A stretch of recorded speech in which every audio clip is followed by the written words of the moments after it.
mendapatkan beberapa informasi yang sangat penting.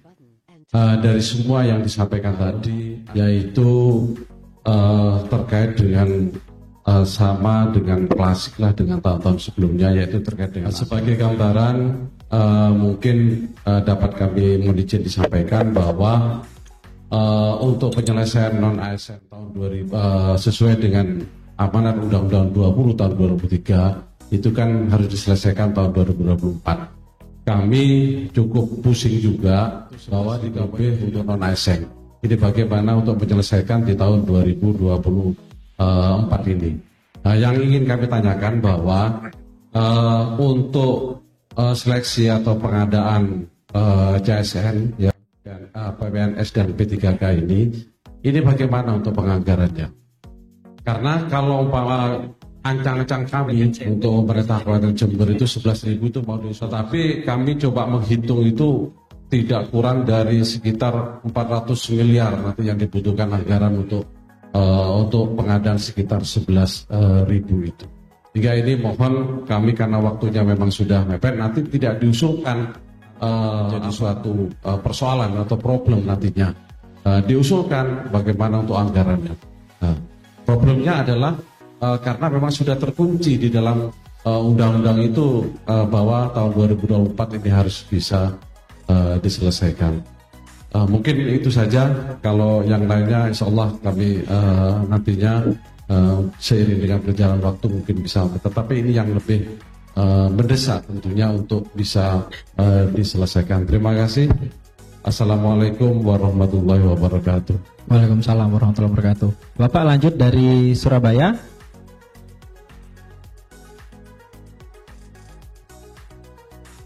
Iya, silakan Pak. Baik. Assalamualaikum warahmatullahi wabarakatuh. Mohon izin kami dari BKPSDM Pemkot Surabaya.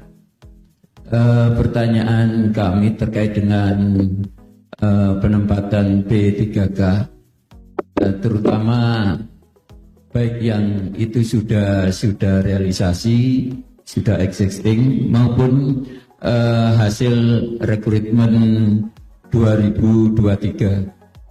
Mohon dapatnya kami untuk diakomodir. Saya kira mungkin ini juga persoalan nasional. Tidak hanya maksudnya harus fleksibel sesuai dengan amanat undang-undang ASN yang baru bahwa kita itu harus agile. Tetapi di sisi lain terkait P3K, khususnya P3K ini kita mau sesuai dengan kebutuhan, tepat penempatannya itu sangat susah karena untuk istilahnya itu mutasi atau pergeseran P3K ini masih susah. Belum ada aturan yang bisa memuatkan kami sebagai pengelola kepegawaian. Jadi harapan kami, kalau itu rotasi atau perputaran itu hanya lingkup instansi, mohon dapatnya itu diperkenankan seperti itu. Yang kedua terkait dengan skala prioritas, apakah THK 2 di dalam rekrutmen 2024 ini masih diberi skala prioritas? Yang berikutnya terkait dengan penyelesaian atau penataan tenaga non ASN. Tadi sudah dijelaskan sebenarnya 30%, 70%. Akan tapi kalau kami menghitung, kalau itu harus kami selesaikan walaupun anggaran itu tersedia, rupanya kita lebih daripada 30% itu. Sehingga bagi Surabaya untuk meminimalisir paling tidak itu lebihnya itu nanti yang tidak terselesaikan itu tidak banyak-banyak amat seperti itu. Mungkin itu sementara kurang lebihnya mohon pencerahan di forum ini. Terima kasih. Wassalamualaikum warahmatullahi wabarakatuh. Baik, Lumajang. Mas dibantu ke depan. Ini di sesi di depan, Mas. Ibu PJ Bupati sudah kembali. Oke. Monggo, Pak. Assalamualaikum warahmatullahi wabarakatuh. Saya Taufik dari Lumajang. Satu pertanyaan, mungkin tidak langsung terikat atau mungkin berhubungan dengan yang disampaikan, yaitu yang pertama adalah penyesuaian jabatan fungsional. Kami di lapangan itu kesulitan ketika kita akan melakukan rotasi untuk jabatan fungsional hasil penyetaraan atau pensiun, ya itu tidak bisa langsung digantikan. Yang prosesnya itu panjang. Apakah tidak ada rencana ke depan untuk diserahkan kepada daerah untuk bisa merubah nomenklatur dari jabatan fungsional hasil penyetaraan? Itu yang pertanyaan pertama 1A. Ini 1B tetap 1 pertanyaannya. Yang tertarik dengan talent scouting tadi, kita bisa menggaring talenta-talenta yang berkualitas dari perguruan tinggi. Pengalaman kami di Lumajang, seorang dokter saja dengan gaji kontrak 5 juta, itu mereka banyak yang tidak mau. Padahal kemampuan keuangan kami ya sampai 7 juta lah umpamanya. Bagaimana dengan talenta-talenta terbaik ini? Apakah mau dia jadi seorang PNS? Dan mekanisme rekrutmennya bagaimana? Seleksinya juga bagaimana? Apakah harus daftar ke Menpan, formasi, kemudian bagaimana TAT? Apakah sendiri kita punya otonomi untuk melaksanakan seleksinya dan lain sebagainya? Itu 1B. 1C untuk paruh waktu. Ya, ini tadi saya ngobrol dengan Ponorogo ini, lah paruh waktu lek supirku nanti paruh waktu kok mulai ini lebih teko jam 2 gak gelem nyupiri gitu. Karena dia hanya sampai jam 12 namanya. Pulang, setelah itu pulang, tidak punya kewajiban untuk ya harus supirnya 2 kan begitu ya. Paruh waktu kan begitu. Kemudian 1D tentang resiprokal TNI Polri. Ini ya kita kan AKBP nih, aku bukan polisi gitu. Maksudnya jabatan apa yang bisa kita ambil di polisi namanya? Atau jabatan apa yang bisa kita ambil di TNI? Kalau yang TNI polisi ke kita sudah apa? Dari Irjen itu sudah ada polisi semua.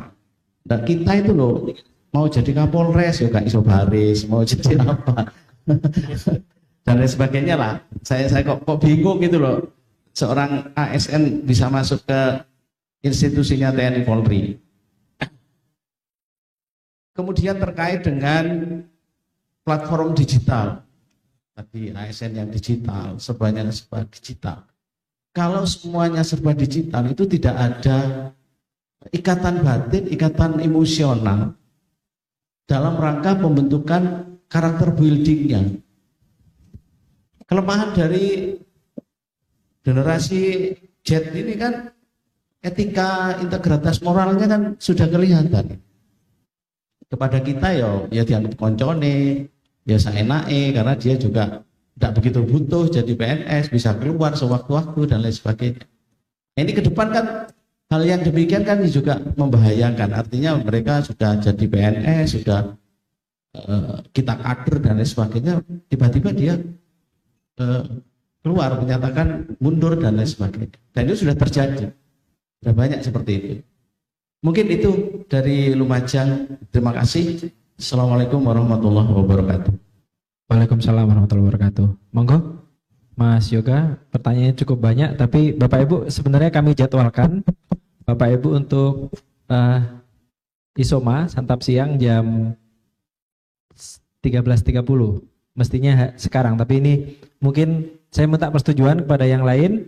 Kita jawab dulu, setelah itu ada satu lagi termin 3 pertanyaan, setelah itu kemudian Isoma, begitu, Ge? Sepakat Bapak Ibu? Oke, nggih, terima kasih.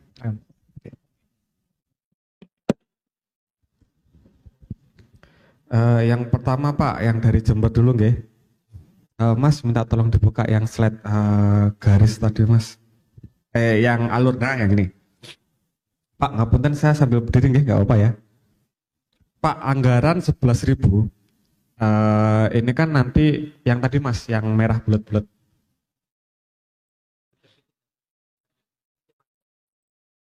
Nah, 11.000 ini Pak, Menpan dalam suratnya nomor 3540 itu tidak minta Bapak Ibu mengusulkan semua formasinya Pak. Kalau Bapak Ibu punya 10.000 misal non ASN yang terdata di database BKN yang mungkin menjadi janji politik kepada DPR maupun DPRD yang harus diselesaikan, Menpan tidak mewajibkan 10.000 itu untuk diusulkan formasinya Pak.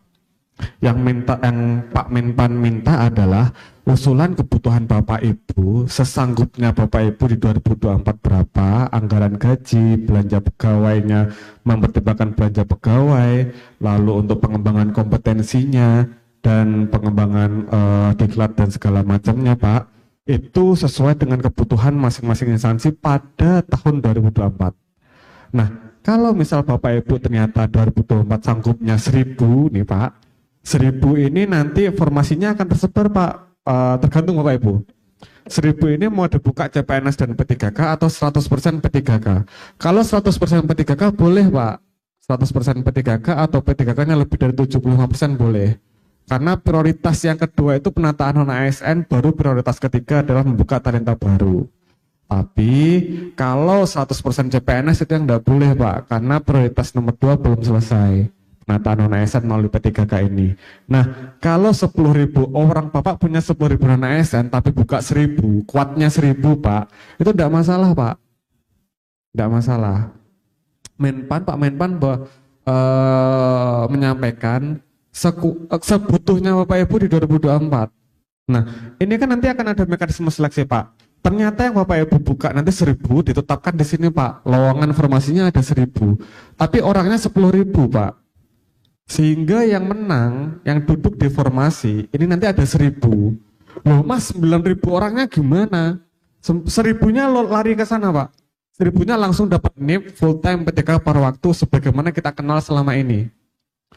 Orang yang kalah seleksi Pak, 10.000 misalkan nanti diberi kesempatan semuanya ikut seleksi sesuai syarat, semuanya seleksi Pak, 10.000 orang non ASN tadi bertarung di sini Pak, memperebutkan 1.000 formasi. Yang 1.000 lolos, ranking 1 sampai ranking 1.000 masuk full time. Yang ranking 1.001 sampai 9.000 sampai 10.000 ada 9.000 orang. Nanti mereka akan ditampung atau ditetapkan sebagai P3K paruh waktu Pak. Dapat NIP juga. ASN Pak dia Pak, saestu. Nah, paruh waktu ini memang belum ada mekanismenya Pak. Karena RPP tadi kita kelar. RPP kan tadi ada uler tadi Pak yang saya sampaikan di awal. Uler itu selesainya di April 2024. Mas, yang ini slide garis Mas atasnya. Nah, seleksi CASN yang kita maksud tadi Pak, itu dilakukan di Mei. RPP keluar April, seleksi itu dilakukan di Mei, sehingga ketika seleksi ini dilakukan Pak, bulan Mei ini, nanti orang yang turun ke paruh waktu itu akan sudah ada mekanisme cantolan hukumnya Pak. Bagaimana saya ini mengakomodir 9.000 orang yang kalah formasi masuk di paruh waktu, ini sudah kami sediakan sekitar di setelah Mei, paling enggak lambat Juni lah Pak. Turunan permen dari RPP paling lambat Juni atau Juli. Sehingga ketika seleksi Mei ini orang-orangnya gugur Pak, kalah, dia tidak langsung kalah hilang dipecat. Dia ada satu cantolan hukum lagi yang dapat mengakomodir orang-orang yang kalah seleksi di sini ini nanti Pak, untuk masuk ke paruh waktu. Nah, paruh waktu sudah ada mekanismenya nanti setelah Mei, Pak. Setelah seleksi periode pertama. Kalau kemarin BKN pasti bilang paparan ada 3 kali seleksi periode seleksi. Mei ini seleksi periode pertama, Pak. Kalau kita dilakukan 3 periode itu bukan berarti satu instansi khusus 2024, Pak ya. Bukan berarti satu instansi akan bisa melaksanakan 3 kali seleksi. Instansi tetap melaksanakan 1 kali seleksi, cuma milih Siapnya di mana Pak? Mei, Juli, September. Ini gambaran Pak ya. Kalau Bapak semuanya milih di September semuanya nih Pak, September ini akan semakin mepet dengan Desember loh Pak. Desember itu udah harus selesai penataan ASN. Kalau Bapak baru seleksi 2024 di bulan September, kira-kira September, Oktober, November, 2 bulan Bapak Ibu memetakan orang yang gugur dan orang yang lolos. Orang lolos Bapak Ibu proses NIP-nya penuh waktu, yang gugur Bapak Ibu usulkan ke Menpan atau ke BKN untuk masuk paruh waktu. Itu double kerjanya Pak. Kalau saya jadi BKD, saya akan milih waktu di tengah-tengah. Mei ini kira-kira timeline pertama dilakukan untuk Sekdin Pak. Yang pasti siap adalah Sekdin. Sekdin pasti panitianya bukan Bapak Ibu, pasti panitianya ada instansi pusat. Kalau Bapak Ibu mungkin yang sudah siap Mei, monggo silakan seleksi Mei. Ada Juni, Juli mungkin Pak akan dilaksanakan. Nah, Juni, Juli itu atau katakanlah Juli lah periode kedua, kita ambil Bapak periode kedua Juli. Orang yang lulus Bapak Ibu sudah punya gambaran 10.000 formasi, 1.000-nya lulus Pak. Oh, dari seleksi Juli ini, Marcel bulan Agustus 1.000 lulus. Yang nggak lulus Pak, 9.000-nya dapat Bapak Ibu petakan lagi nanti usul ke Menpan untuk masuk ke paruh waktu. Sehingga Pak, Desember paling nggak orang-orang ini 10.000 ini udah terpetakan Pak. ASN semua petanya Pak. Petanya ASN semua terpetakan sebagai ASN semua, bukan sebagai calon ASN Pak. Calon ASN. Sebagai calon ASN, 10.000 ini 1.000-nya full time karena dia menang seleksi nasional, 9.000-nya dia kalah seleksi nasional, kita usulkan ke paruh waktu. Sehingga 10.000 ini bulan Desember sudah jelas Pak kepastiannya.